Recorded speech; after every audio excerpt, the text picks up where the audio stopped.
Hi, this is Ian Clark, ianclarkgolf.co.uk. I wanted to just show this as I thought this was quite interesting. This was a gentleman who came in to see me today.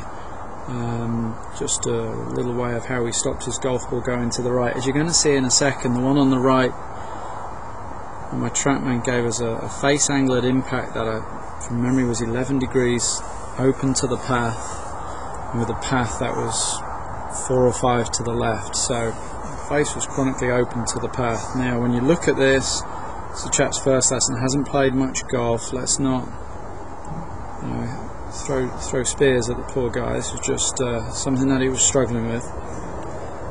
And you watch as we take him up in the one on the right hand side, the excessive over rotation of the forearms. I've been told it was a good idea to try and get the toe of the club up to the sky at this stage. So what I did is I put this little swing guide on the golf club here. I like using this training aid, but rather than hold the swing guide straight down the handle, I turned it to sort of 1 o'clock on a clock face.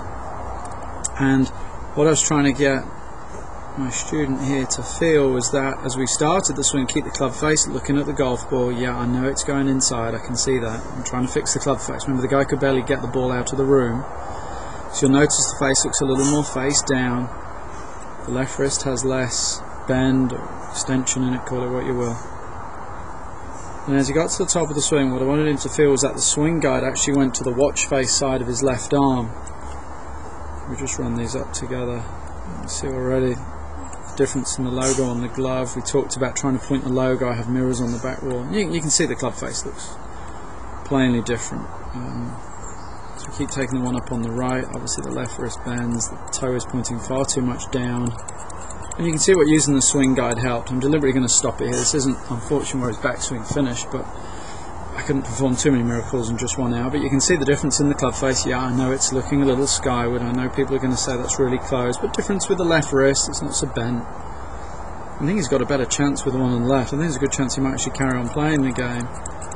And this is all about me trying to keep him to get the swing guide on the watch face side of his left arm and to feel like the back of the left hand was turned away from him.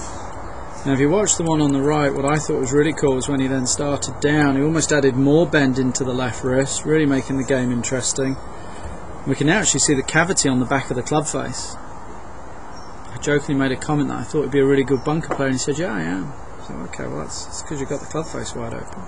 Now you'll see in the one on the left how the club face looks a lot less open.